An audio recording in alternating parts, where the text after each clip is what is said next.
You're listening to the Author Stories Podcast,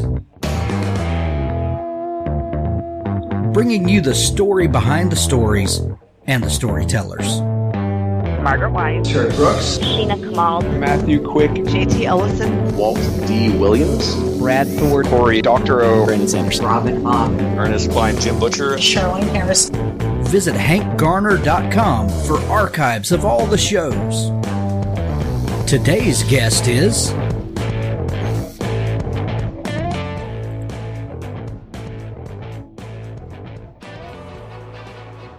World Anvil is a browser-based world-building platform designed for all world builders, writers and novelists, dungeon masters, game developers, and everyone else.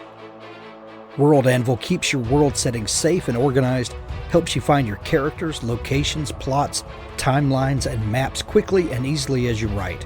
Then, if you choose, you can showcase your amazing world building to the world, beautifully and interactively, to keep your readers engaged.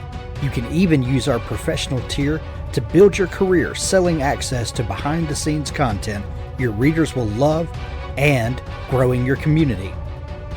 Build your world setting in any genre with over 25 custom-built world-building templates, complete with prompts to inspire your creativity. Allow your readers to explore the public parts of your world in an innovative new way with interactive maps, timelines, and wiki-style articles. Give special access to co-authors, beta readers, customers, or patrons to see exclusive behind-the-scenes content. There's a free version to get started with all of the major features. Guild membership offers you a host of extra options, including comprehensive privacy settings, co-authors, presentation options, and so much more. Join our community of over 800,000 world builders, including professional authors. Take part in competitions and learn more about world building at this fantastic online community. Use the coupon code HANK to get 20% off all 6 and 12-month subscriptions. WorldAnvil.com. I'm a recent convert and I know you will be too. Well, thanks for joining me again for the Author Stories Podcast, where I bring you the story behind the stories and the storytellers. Today, I'm super excited to have my friend Stacey Tucker back on the show with me today. She has a brand new book that's out today. Today is release day for Sky of Water, Book 3 of the Equal Night Trilogy. Stacey, when we talked last, Book 1 was out and you were working on getting Book 2 out. How does it feel to have Book 3 of this series out? Wow. Well, first, thank you so much, Hank, for having me back on. I always love conversations with you, so I'm excited to be here. Thank you. I feel really relieved that I saw it through to the end of the series, and it was so fun and I learned so many lessons. And I have to say, as I'm wrapping up and this book is out, I feel compelled to share all of my mistakes with all of the authors out there or hopeful authors because I made so many. Right. But all worth it. At the end of the day, I've come to the end of this, and it was such an amazing experience, mistakes and all. So yes, I'm elated to have something I created, something in the world that didn't exist until I made it. And I love that feeling. That is such an incredible feeling. And Speaking of those mistakes, sometimes those are the best parts of the creative process. The things we learn from the mistakes and the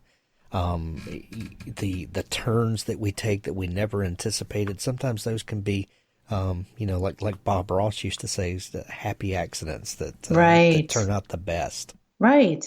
Very true. Yeah. Very true. And this was a journey for me in my own finding.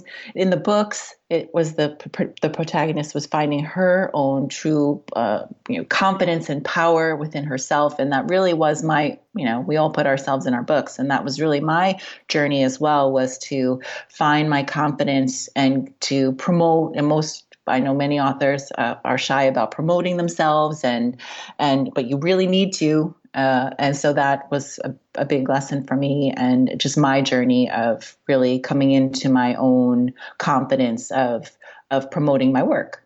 Right. Stacey, before we get into to the new book, and I want to talk some specifics about the series. Do you remember what the first book or series or author that you read that really opened your mind up to the possibilities of fantasy, or just kind of these epic stories of adventure? Do you remember who the first author or the first book was that did that for you? Mm. Well, Tolkien, of course, is the classic, and yeah, I mean those are the easy go-to.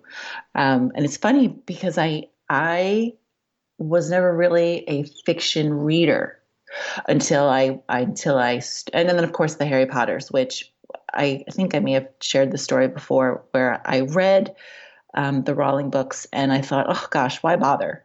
Why should I bother writing my story, because I could never be as good? But then I read a mediocre ebook by an author I don't even remember the name of, and thought, oh, I can do this. So I really attribute my going for it for just reading books that weren't all that great, because I realized, oh, if they are putting their stuff out there, then I can have the courage to put my stuff out there. So that was a big turning point for me. And I was always a nonfiction reader, in the spirituality space and the self-help kind of space, and always trying to improve myself. And then I caught wind of an idea that I thought that would be a neat idea for a trilogy. The idea of the three mother letters in the ancient mystical text, the Jewish Kabbalah, fire, air, and water, Aleph, Mim, Shin, although it's not the right order. But and I thought, oh, that would be a fun idea. Never having written fiction before, and then I just kind of went with it, and it was really, from novice to marginally one step, two steps above novice. But so that was sort of my journey to writing fiction and my inspiration. Stacey, having written the 3 books in the series and covering the territory, I'm air quoting here with my fingers, that you wanted to cover, what do you think it is about fiction that allows you to share some of these big concepts? You talked about spirituality and stuff a minute ago, and those types of conversation topics weird some people out, and you will lose a certain amount of your audience if you start talking about those things in general terms. But, when you couch it in story, you can reach a much wider audience, and you can get people to talk about things that they normally wouldn't talk about if it's an adventure story about a girl. What do you think Exactly. It is about fiction that opens people up and allows us to talk about things that we might not be comfortable talking about? Yeah, great question. Well, we're all steeped in myth, right? We're all we love, and I love mythology, ancient mythology, and it's just so fascinating in how we are just the descendants of that, the archetypes and the gods and goddesses and the mythical magic of the past. And the story does let you suspend your, it's a suspension of disbelief, and you suspend what you think is true, and allow yourself to believe in the magic of something you wouldn't normally believe is true. But for the time that you're reading that book, you are immersed in this, I'll use my air quotes now, this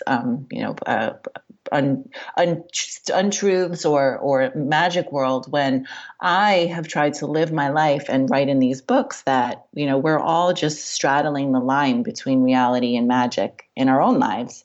And there's so many things to pay attention to and discover in our life, in our everyday life, and in our world, the magic of nature and the magic of the earth, and how and the stars, and how we're connected to both. I call the human body like the straw between the earth and sky. And we have so much connection available to us if we're just aware of it and tap into that. And that's really what I wanted to convey in my books, was just as us little old humans have this extraordinary power and help from unseen worlds that most do portray in fantasy fiction. And I feel like fantasy authors know that secret, right? That's what we're tapping into, and storytellers, that's what we're all tapping into, are those unseen worlds. And I love that. It's so delicious, and it's always evolving too. Yeah, which is great. Well, and the best fantasy stories, and you alluded to it, are when normal, regular humans get involved in epic struggles and find out that they are more than they thought they were. Absolutely. And that kind of encompasses the Equal Night Trilogy in a nutshell. Tell us about Skylar. Where did Skylar come from?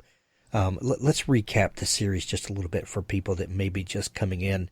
Who is Skylar, and how did she come to you? She is college age, and I wanted a character who is just starting out on her journey of figuring out who she is as a woman. And as I can't speak for all women, but as most women, we have a tendency to give our power away, people please, want to make everyone happy, and at the expense of really finding out what makes us happy first. And my stepdaughter is about 22. At the time I started the book series, she was about 4 years younger, but she was in college and also an equestrian, who Skylar is an equestrian, going for veterinary school. And I saw my stepdaughter making the same mistakes that I made when I was in my early 20s. And I thought, I would love to. I didn't want a character who was already perfect, like the Katnisses of the world, who already knew their strength. I really wanted someone who was strong yet flawed, and also, after making mistakes, still worthy of the love of the good guy. And because we all feel too that, we make our mistakes in life and, I don't deserve XYZ. And so I really wanted her to get the gold and the guy, without learning her true self, without compromising at the end.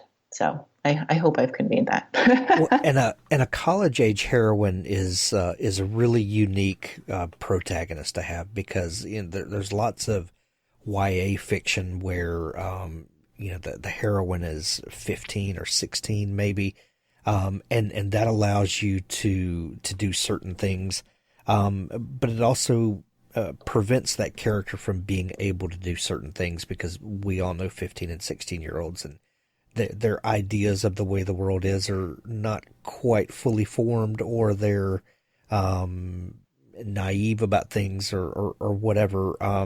But then having a protagonist who's maybe 35 or so comes with its own complications. But a college age protagonist really allows you to explore the world in a whole new way. What freedoms did this character allow you to take, and why do you think this was the best age for this protagonist? Well, it's interesting. I mean, I wanted her to be open enough. I think as we age, right, we tend to get set in our ways, and our belief systems really get solidified until something rocks our world to change that. That's what happened to me when I was 30, when I was bouncing along through life, and then I was rocked with my mom getting cancer, and I had never had an experience of such loss before, and so then that one thing opened me up. But until something like that happens, you really just you have your little belief system. But a college age girl, I feel, is still pliable and open to new ideas, and and that were being presented to her, and also I think maybe more of forgiveness as well. There in the first book, and the second, she had to really do some soul searching and forgive some people in her life that really deceived her. And I think that does, speaking from experience, my own, that's something like that does get harder as we harden and age. But I had toyed with getting into the YA category, and hindsight is of course perfect. And that I would put in my list of mistakes was to see if there was a way I could have done the series for the YA just simply from a business perspective. And I hate to bring that in because no, that's important. Yeah, to think about my advice for anybody who's, wants a super, successfully, financially successful book. Like that's where I found I made so many business mistakes with my books. And one of them, honestly, was writing a fantasy series for women, because I was so immersed in the concepts I wanted to teach people, but people, women my age had to care. And a lot of fantasy fiction is geared towards the YA market. And I would have done better financially had my protagonist been younger. And I had gone to turn it into a screenplay, and my coach, she really pushed me. She's like, this won't sell unless the protagonist is a teen. And I tried to rewrite it as a teen, and that just it just didn't work for me, for my heart of how I wanted this to portray this story. So, and the first book, has some, sex in it, and I couldn't put that in a YA book.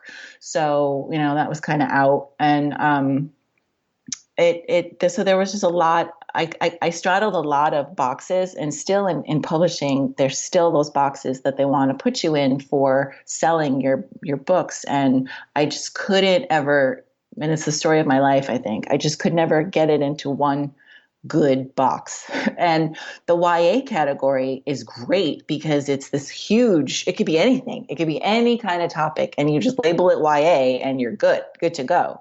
And I couldn't do that. So I was sort of, that was just lesson learned there. But, and then as far as having her be too old, and anything older than college, I wouldn't think that would have worked either, because, as a woman, you're more, more settled in your life path, an older woman. And I really needed her to be wide open for a life path. Yeah. Why do you think, that it is so difficult to connect with women in these types of stories?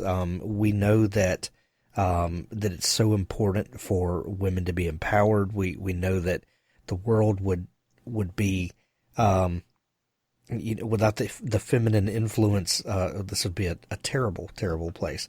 I think we could all agree on that.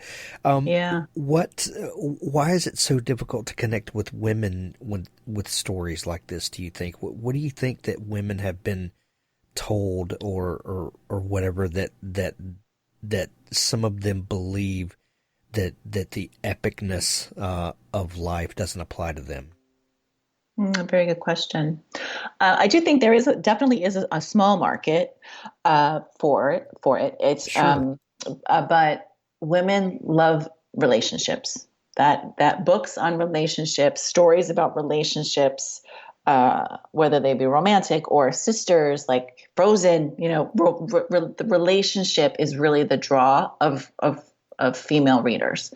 And I have plenty of relationships in my books, and there is romance. There is a whole thread of grandmothers and mothers and granddaughters, and it's a whole line of strong women, and they are relationship driven. But it does have such a magical element, and the focus of the series has really been about that, the fantasy elements and the magic of it. And because it was placed in a fantasy genre, the whole idea of relationship doesn't really come up, because you have it's what does your cover look like? And in the 30 seconds you have to tell someone about your book, they've moved on. Everything is happening so fast in our world that to even say this is a book about relationships, which all books are, Sure, it doesn't really jive. Oh, what's your book about? And then you've got your little elevator pitch, and it's a fantasy fiction series. Oh, and then you've lost them. It's a romance or romance. I mean, romance is the number one category for women's fiction by a lot. So, there are definitely categories for women. It's changing a little bit. And there are some groups of, like the Rebel Girls and things like that where it's there. If we can get readers to start early with the empowerment collections, then, and they grow up with them, and then they look to those books as nourishment and not so much the romance. I mean, the romance are great. I love romance novels, but there's room for others too. Absolutely. You mentioned earlier that when you got the idea for this series, you wanted to convey this concept from the Kabbalah of water, air, and fire, and then each one of the three books in the series took on that theme. Could you kind of explain that to people of what this concept is and why these elements are so why these elements are so important, and how they become integral to the story that you tell? Sure. Yes. They really, whenever I see them out in the world, there's a lot of, like in the pagan communities and the earth groups, where people really revere the earth and fire, air, and water, and then earth as the fourth element of it's a makeup of our bodies and the planet we live on, and it's a nod to Mother Earth, and the power of the mother is also a huge concept for me and in the books. And each of the fire, air, and water is each one of I call them the great mothers, and they are the grandmothers in the story of these women, and they've been on the planet since time began, and they're sisters. And so I thought, how fun would that be to, have these larger than life characters, but actually have them be not quite human, but have human lives and have human families.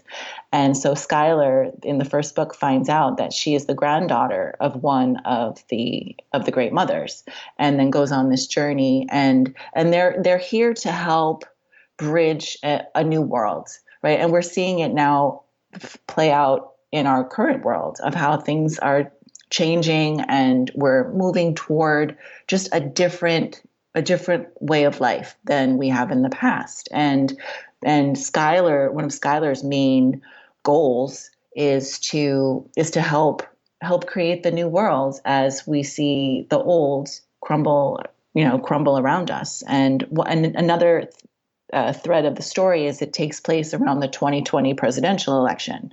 And now I wrote these stories, it was after Trump got elected, and really that didn't influence me that much.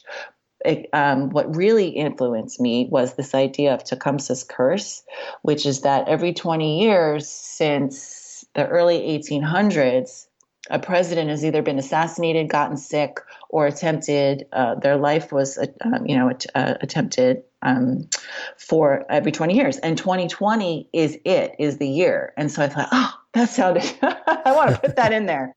And so I thought that was just a fun, neat idea, and not to have a spoiler alert or anything, but my president does bite it.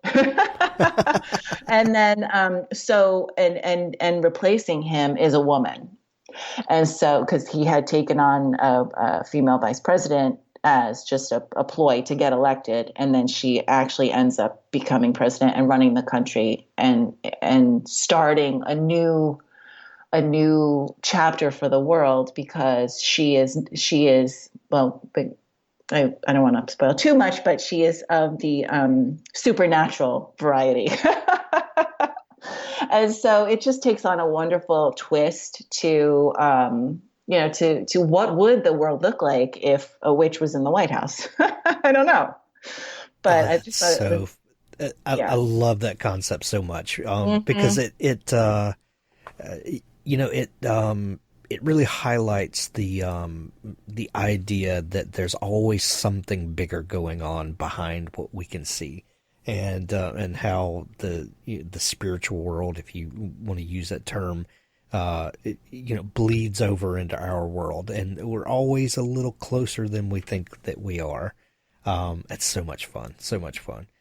The final book is called Sky of Water, and this completes the trilogy.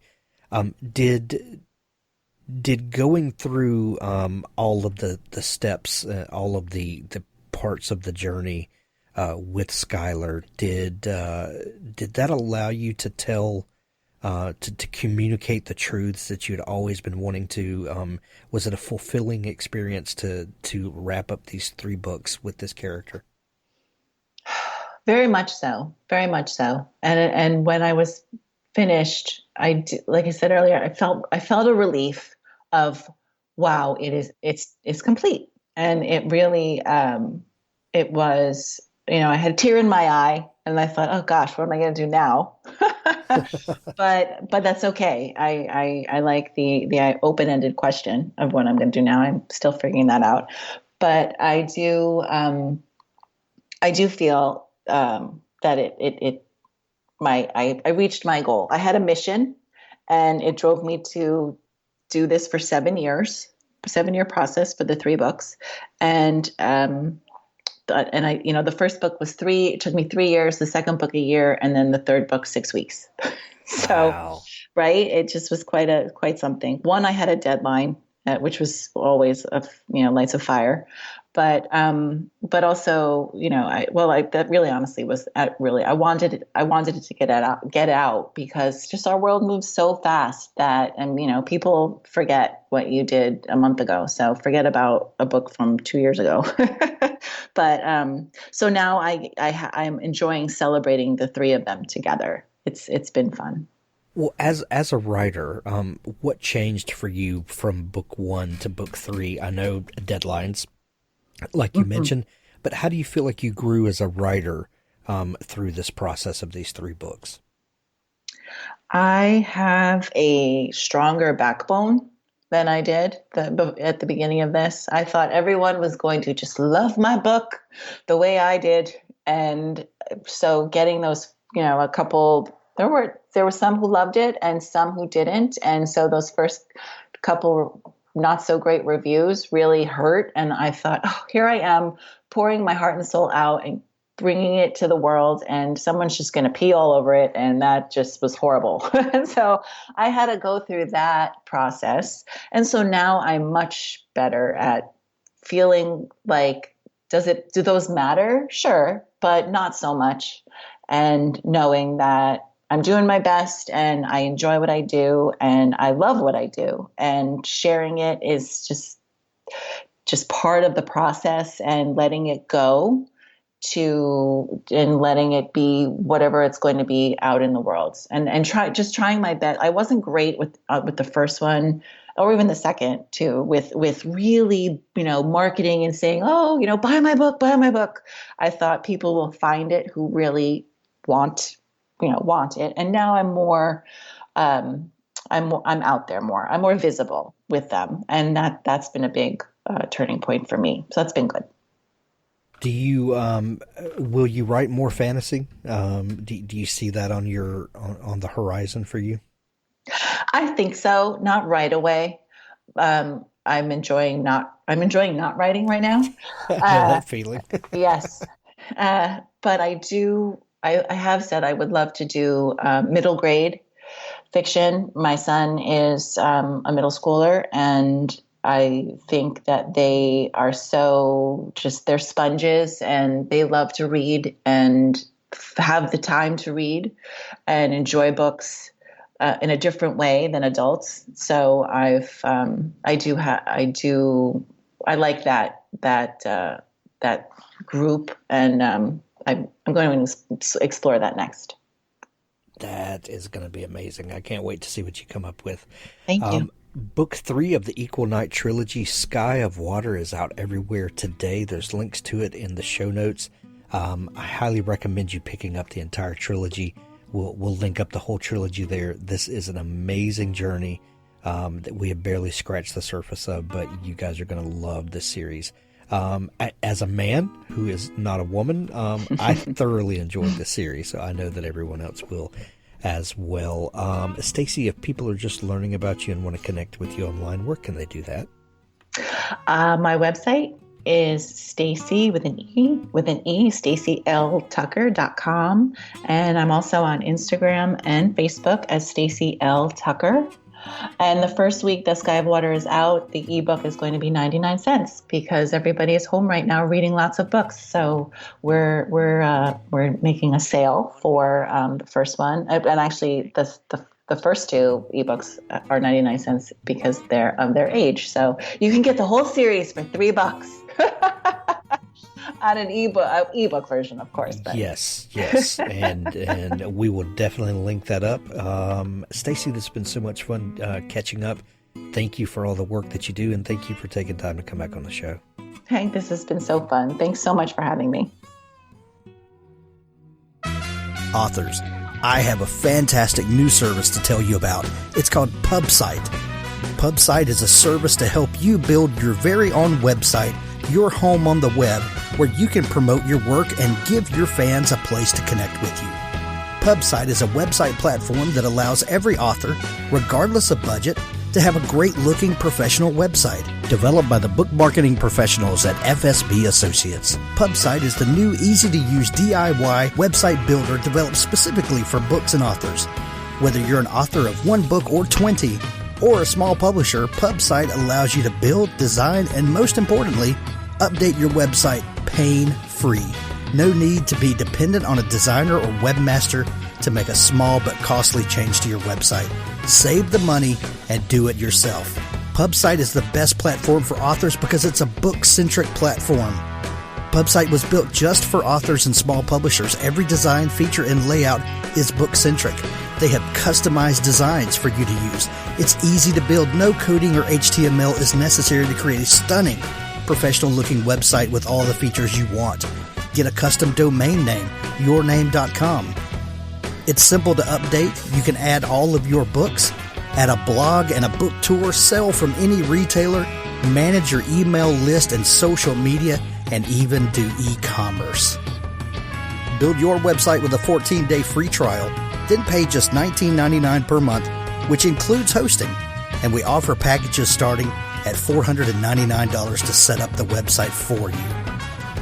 Pub-site.com, the place to help authors find their home on the web.